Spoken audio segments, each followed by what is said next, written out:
Hi everyone, welcome back to my channel. If you're new here, my name is Lillian. I do create content around nails, decor, story time and lifestyle. So on today's video, I'll be sharing the long awaited story that is my own story. And yeah, welcome. Kindly give this video a thumbs up and don't forget to subscribe if you haven't. Leave me a comment down below so that we can interact more. And without much talking, let's get straight to the video. Thank you for being here. Thank you for your support. Thank you for subscribing. May the Lord bless you. And I'm so happy that you're here, guys. So let me get straight to the video and I hope you enjoy.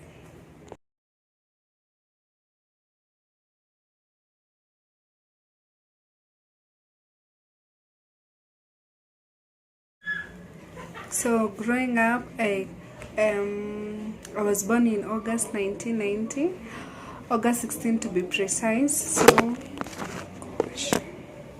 August 16 to be precise. So growing up, it wasn't easy because at first my family was complete, and then at some point my parents decided to separate. So my mom left and we were left under the care of my dad, and I thank God for him because he took great care of us until I cleared Form 4. When I cleared Form 4, my dad also left and went and remarried someone else. And at that point my life was very difficult because now I had to start hustling. When I got my first employment, it wasn't easy. It was in a school that I will not mention, and it was not easy. So at some point in life now, I felt like something was missing in my life, because growing up in a complete family, it was not the same as now. Like, the family is not complete anymore. So at that point, I was working in that school. I left the school at some point. I came to Ruaka. I was doing computer tutoring at Ruaka, and it is at that time I met my first baby daddy. Don't judge me because there are several, but before you judge me, just listen to my story. So after that is when now I decided, you know what, life must move on, and I met my first baby daddy, and things happened, and I got pregnant. And when I told him I was pregnant, he gave me an ultimatum. He told me it's either you're both, we continue, or you get rid of the baby. So I'm there, I'm confused, I'm in a total turmoil state, because I'm this born again girl. What will the church say? What will my friends say? What will my parents say? So I decided to shift from Raka to Kahawa Ndani. I went to Kahawa Ndani, and at some point my brothers came looking for me, and they discovered I was pregnant, and they were supportive. And later on that year is when now, like, my labor pain started. And when I went to Royal Hospital, they told me that it was forced labor. So that was in 6th June. So I waited from 6th June, 7th June, 8th June. Now on the 9th, the pain was too much. It was unbearable. I decided now I have to. It is just the pain was excruciating. It was too much to bear. And so at that point, I went back to Rural Hospital, and I was taken to the delivery room, and that nurse told me, your service is closed and here we don't offer theatre services, so I'm going to refer you to Kiambu Hospital where you can get the theatre services. And then I remember how exact was she told me, I won't spend lie to you, one of you won't make it, especially the baby. I went outside and I told God, my Father, you have not brought me this far. The shame, the humiliation of the baby being rejected, I can't lose this baby. This baby must be a testimony. And it was at that point I decided, now I have to go to Kiambu Hospital. So I called my mom and we met in Kiambu Hospital. So at Kiambu Hospital, by that time now I'm having a fluid that was being discharged, and it was flowing. It was a greenish fluid. I don't know how they call it in the medical field, and it was flowing from where I was to the next bench. So the nurses would pass there and tell me, put on cotton wool, and it was very hectic because I'm trying so much and to hold on to the pain that I'm feeling, the emotion, the panic, the fluid, and the women around me there in the delivery room were just there feeling sorry for me. And I remember it was that point my mom decided, you know what, let's call your uncle. My uncle is definitely my uncle is the brother to my biological dad, but we also call him dad. He has been a pillar of strength, and I really thank God for him. May he never lack. May God always bless him. May he have good life always, full of strength and power, and may the hand of God continue being upon his life, because he has been a pillar of strength in our family. And he sent us some money, and I remember my mom going and getting a taxi, and I remember her telling the taxi driver, can you take us to Nazareth Hospital, safe but fast. And we went to Nazareth Hospital. When I reached the Nazareth Hospital, I was taken to the delivery room, and at that point the nurse was checking the heartbeat, whether the heartbeat, whether it was on and off, on and off. And I remember just praying and telling God, I can't lose this baby must be a testimony. And I remember the doctor, I think the major doctor, told because they were communicating through the phone, and I remember just being put on a trolley and being rushed to the theater. And at that point I remember one of the doctor, when you are being operated on, they have sealed here, but there's a doctor on your side that is talking to you, keeping you engaged so that you don't fall asleep. And I remember him asking me, have you gone for a scan? And I was told him no, but I told God I want a son, and if God gives me a son, I'll name him Silvanus. Silvanus was one of the followers that loved God passionately. And it was at that point that the operation was going on, and I felt the cry of the baby, and tears of joy just rolled down my cheeks, and I was so excited. And they told me, Mom, angalia, gender ni nini? And I was like, Mom, look, what is the gender of your baby? And I was like, it is a boy, it is Silvanus. And I was so excited, and I remember thanking God and thanking the nurses, and I went back to the ward. And now the following morning my mom was to come, and she came, and sadly she brought me Indomie and sukuma wiki. Not that I don't appreciate Indomie and sukuma wiki, but I was young, I was naive, I was looking around, people are being brought good food, nice things, and the people are there, the mothers are there with their babies, their fathers are there embracing the children, taking pictures of the children. And it was very emotionally draining for me. But I thank God, like my friends would call me like, have you delivered, have you gotten the baby, what can I bring for you? And I remember I would tell them to bring me Rebena, bring me yogurt, bring me cake, some chips and chicken. And I really thank God for my friends who came through for me. Then I remember now it was almost my discharge day, and I didn't have the money, and I was being told that bill is going to range from 15,000 to 25,000, because back then cesarean section was not as expensive as it is right now. Right now it's very expensive, especially in private hospitals. So I remember texting the baby daddy, and the response I got, oh my goodness, I even wished I had never even asked or said anything, because he asked me, kwa nini heart surgery unafanyiwa? Is it a heart surgery that you are undergoing so that you demand for such amount of money? And sadly he didn't even send me 1 shilling. So I started looking for help from my friends and my former colleagues, 2 of them, Nderito and John. They assisted me, they lended me each 10,000, God bless them. And and then the balance now that was remaining, my uncle, who is my dad, topped up, and we went home.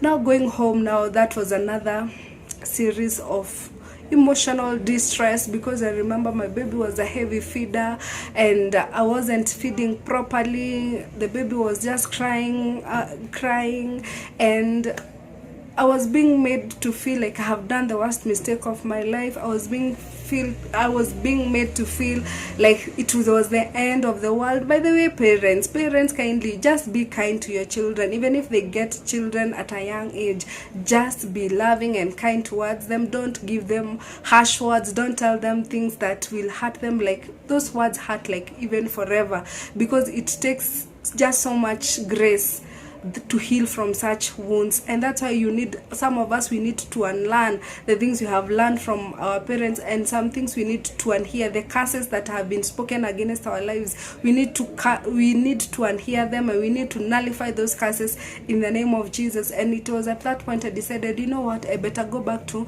my small house in Kahawa Wendani. So when I went to Kahawa Wendani, I remember calling my best friend, who's called like me, Lillian, and I told her, you know what, I just need a job. And she told me, it's okay, I'm going to talk to my dad. So the dad was a manager in a certain supermarket that I will not mention, and he came through for me. I got a job. Then I had to take the baby back home so that I can go to Kikuyu and start working. So it was very challenging to work in a supermarket, because working in a supermarket, you have to stand the whole day, and I wasn't used to standing the whole day. It was just hectic for the first few months, but you know, I have a toddler at home and I have to provide for him. And you know, when you have a baby at home, you're being told, send this money for this, your baby needs this, maybe your baby needs that, your baby needs the other, and you have to provide. And it was very emotional draining for me. And being a single mom who is just 22 years old, it was hectic for me. And I remember it is at this point I met this guy that I will not mention his name, and he came to the supermarket and he would stand there and nag me. After much pushing, it's when I decided to give him my number. And I remember our first date we met, and I was so distressed. I was in distress because I would always get to work late, and I needed to shift from where I was living back then to Kikuyu town, so that it would be easier for me to go to work without being late. And we would talk, and I would tell him, you know what, me, I have a baby. I was upfront honest with him, and I told him, you know, me, I have a baby and my baby is at home. And he was like, oh, it's okay, even me, I'm a widower, my wife died, but she left her son. And I was like, okay, I would just look at him as he talks, and I couldn't see the remorse, you know, like he was not emotional at all. The remorse was no, you know, like the way you talk through about losing a loved one, or talking about a deceased loved one, the way you get emotional, the way you feel the remorse, that one was not there with that guy. It wasn't theirs. And I would even question the like, how did she die? And sorry, pardon the noise. And he would just tell me, you know, she got into an accident and died. And it was a very hectic moment, because I'm now thinking, what do I do now? Is he the right person for me? And I remember him asking me that time he asked me what was bothering me, because I was quite stressed, because I really needed to move ASAP. And it was at that point I told him, you know what, I have lost I need to move because I don't want to lose my job, because I have a toddler to take care of. And I remember he asked me, how much do you need? And I told him I have a short of 1,000, because I had 500 and the transport people were charging me 1,500. He was gracious enough to help me with that, and from there now our life began. It was not easy, because I remember at the first time he came to see the house, he really insisted to come and see the small Mabati house that I was living, that I was paying 2,500, and he came and he liked the place. And at that point we organized that we are going to go see my mom and see the baby. But unfortunately, where I was working, the supervisor that was in charge of giving people off dates had an issue with me. Like, she was just not a good person at all. She would deny me offs. I would get like one off in a month. It was really hectic. And I remember in a scenario in that place where I was late to write the order, and she gave me a punishment. She told me to go scrub the stairs with steel wool, and my hands I have very sensitive hands. My hands would get swollen. I would get reactions around the cuticle area. And I remember going to the hospital, and the doctor told me you have to use either a mop or use gloves, because now at night at that supermarket would wash using rags. And I decided to buy gloves. Hey, when I went to with the gloves, it was another different story. Oh, you are too proud. Why are you using gloves? This is the time now you are showing us you don't need the job. Why can't you be like the others? And like, she couldn't understand, and she could clearly see how my hands were reacting. And I remember at that point now I decided, you know what, I have to now to think about other means, like how I can get a stable income, how I can do another, so I can get another job. And at that point now, this guy was so much into me, and he was telling me, you know what, now we need to start a family, because I think now I have met my wife, my future wife, the girl of my dreams. And I was a bit skeptical, because, you know, once bitten twice shy. And I was denied the chance to go with him, so I just gave him my mom's number, and I directed him to go to the matatus he's going to board to get to my place. So he went, saw the baby, and when he came back, he just asked me, you know, your mom asked me whether I'll be able to live with you, or whether I'll be able to handle you. And I was like, I had nothing to say. I just told him, did you see the baby? Did you see my son? How was he? And he was like, you know, you have a very adorable boy, and you're going to raise him together. And I was like, it's okay. So at that point is whereby I started having, because I was praying about it, I started having my personal doubts about this person. And I remember asking him, are you sure there's nothing you're hiding from me? And he told me, it was at that point he told me that, you know, I in my former place where I used to work, I stole 900,000, and I'm out on cash bail, but my case is still ongoing. So I remember telling him, you know what, don't worry, I'm actually, next week I'm planning to go to do fast prayer and fasting. And you know, it was another hectic moment, because now you are fasting and people are making fun of you. Why are you not eating? You know, and the Bible says when you're fasting, it should be a secret. You should not look like, oh, you are weak, or you are hungry, or you are so weak and you're so hungry. The Bible says comb your hair and look good. That means look good, appear like it's normal. You are not even praying, you're not even fasting. And it was that point I remember telling myself, now I have to focus on my job. Like, I have to focus on my prayers, because I really needed my own job, not a job that I'm employed. So I fasted for him, and on Sunday, remember, I finished fasting on Sunday, and on Monday that person that had sued him called him and told him to take a certain amount of money, and the case was removed. Then from there, now it's when we started now, like, getting to know each other much more and much more. But I remember having serious doubts with him, and I could question him, are you sure there's nothing else you're hiding from me? And I remember him telling me, you know what, if you're really doubting me, do this. After work, just pass by my workplace, I'll give you my phone, and you'll check whether there's anything fishy. And I remember when I went there, I went and took the phone, and on my way home, I started praying, and I told God, if there's something this person is hiding from me, just let me know as earlier as now. And when I went, the phone was so clean, and it was that time, I remember, by that time there was no WhatsApp, and I remembered, oh my goodness, oh, Facebook. And I checked Facebook, and I was like, what? The name of the woman that was supposed to be dead was appearing there, and the date was like a day before. So I was like, oh, I thought this person was dead, so the person is alive, and they are even communicating. And my heart was crushed, because I had started developing feelings for him. And I remember crying a river, and because I'm a very, very emotional person, and he came to pick the phone, and I was just there crying, and I was like, how could you lie to me? How could you even kill someone by saying they are dead and they are not dead? And he was like, no,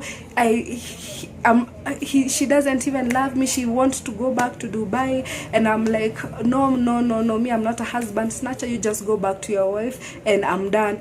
And I remember it was that point he told me, no, I'm serious with you, I'm going even to take you to my parents. And I knew at that point something was fishy.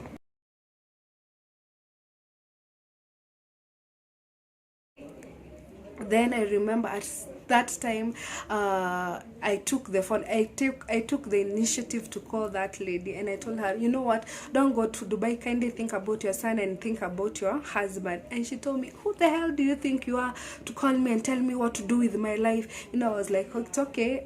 It was not in bad faith. And I remember him telling me, you see the type of person she is, so that's why I'm telling you, we need to focus on our life. And it was a bit challenging for me, and I decided, you know what, it's okay, let's just get married. And it was not like the official getting married. Remember, the foundation is key in every relationship. Okay, I'm not going to talk about the foundations now, but you'll come to realize why the foundation is very, very important. So I decided, you know what, it's okay. So, and it was that time now he started telling me, you know what, you need to get pregnant for me, I need a baby, let's get pregnant. And I was so skeptical, and I'm like, my baby is still so small, and I'm not stable. And he was like, don't worry, I'm going to take great care of you, I'll take you to the best hospitals, I'll make sure you have been attended by the best doctors, you have nothing to worry about. And because he was an excellent provider, I was like, it's okay. So I asked for the baby, my baby came, and we started living with my baby. And it was at that point I told him, now I need to move from that single house to a bigger house, because now we are trusting God to expand our family. And I remember it was conflict, because we could not agree on anything. He wants this, I want this, he wants this, I want the other. So it was always conflict of interest throughout. And I remember that time now we decided, you know what, it's okay, I'm going to just go and live in that house. Then it was just too much pressure. It was too much pressure, by the way, because this person is comparing you with the previous person, and me, I'm here, I'm being skeptical about this relationship, because once bitten, twice shy. So the emotions were just all over. And it was at that time he assured me, you know what, it's okay, just trust me, I'll take great care of you. And I agreed, and I conceived, and he was so excited and he was so happy. He bought me a picture frame, a wall art frame, and brought for me, and he was so excited and he was so happy. And it was at that point now I started discovering he's still communicating with the other lady in Dubai. But I didn't want to bring her first. Remember, I'm pregnant, I don't want any issue. I'm just feeling betrayed, because I'm like, why did you make me conceive for you, yet you knew you haven't broken all the soul ties, not soul ties, all the attachments with this person. I'll talk about soul ties later on. And it was a bit conflict of interest all the time. But now by that time now, life was good. He was providing, he kept to his word. I was going to a good hospital, and he was providing everything I needed. But I remember now the fateful night, because this video is all about that fateful night. And I'll never forget that fateful night in December 26th, 2013, December 26th, 2019, December 26th, 2013. I'll never forget that date, because that was the worst night of my life. Because I remember that time now he had started changing. He was not the guy he was promising to be. And I remember that time he came home drunk. And us ladies, when you are pregnant, especially the first trimester or the early stages of the second trimester, you're still struggling with smells, nausea, you're just everywhere, the emotions are everywhere. And I remember that night he came home drunk, and it was so horrible, because I remember I was in the bed with my firstborn son, and he came, and he was just smelling alcohol. And I told him, you know what, just move, I don't want to smell that smell of alcohol. And I remember pushing him with my foot, like, just move, I don't want to feel that smell. And it was at that point this man became a complete monster. Like, I remember he just threw the blanket, held me like this. Remember, I'm in bed now, and oh my goodness, he just put me like this, sat on my belly, and I'm pregnant, and he started eating my face. He could just bite me everywhere. He would bite me here, he would bite me here, he would bite me here, he would bite me on my cheeks. It was bad. It was so bad. And I remember screaming my lungs out, telling him, you need to stop, stop, stop, stop. And he's not even listening. He didn't want even to hear. He just continued. And I remember pushing him aside like this. And oh my goodness, I have healed. It is many years now, but I don't want to cry because it was bad. He would bite my face everywhere, and I pushed him. And I remember trying to get my son, and I took him to the kitchen, and I'm sorry, and I took him to the kitchen and locked the door. And on my way back, he grabbed my hand like this and pulled me like this, and I tripped and I fell backwards. And he started now slapping my eyes. He slapped my eyes. I could see stars.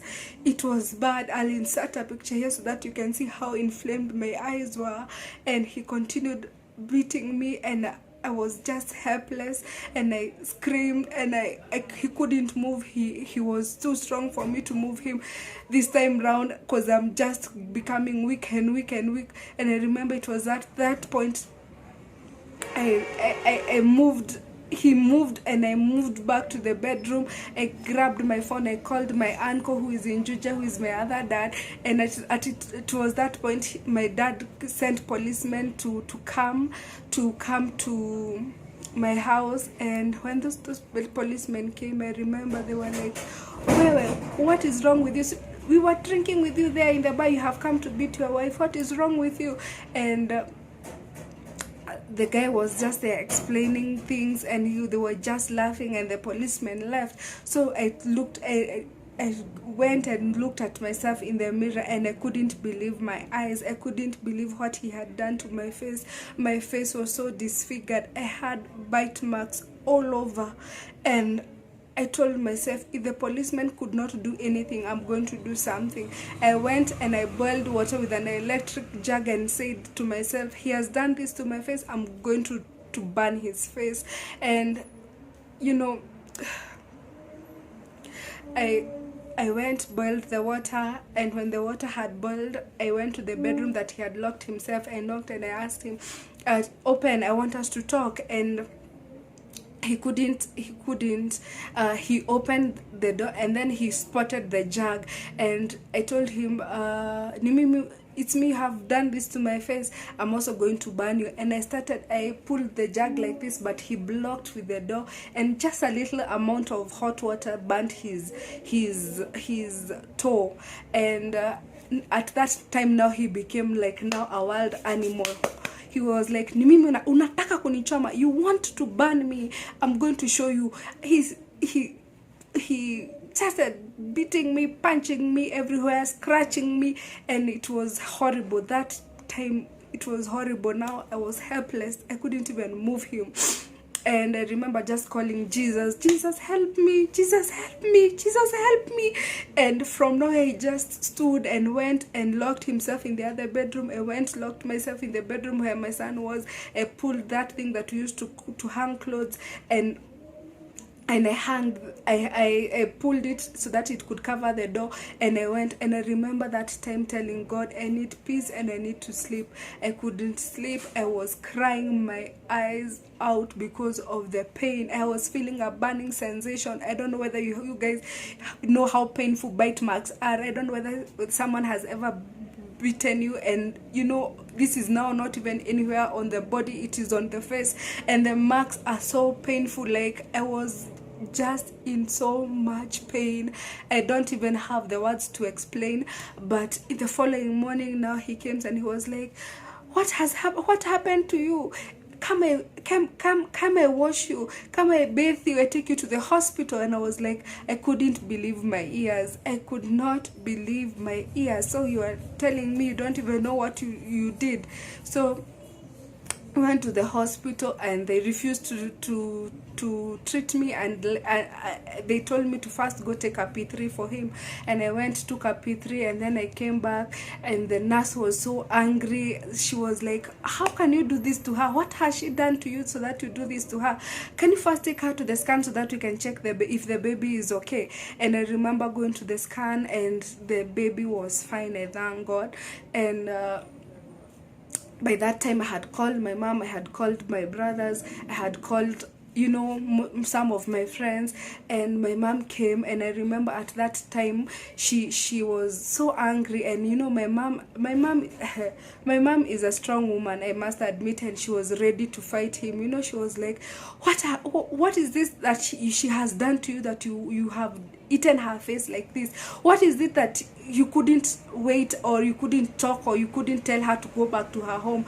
You had to eat her like this. And he said nothing. Before even he could finish the word hakuna, nothing, my mom, the bag that she had carried, she hit him on the face with the bag. And because I was in that taxi now headed back home, my mom asked me, you know what, get out of the car, get out of the car right now, because you need, get out of this car, you can't go with this man. And I could not get out of the car. Why? Because I was young, I was stupid, and I was naive, and I really wanted my family to be together. So I chose to stay with him, and I couldn't.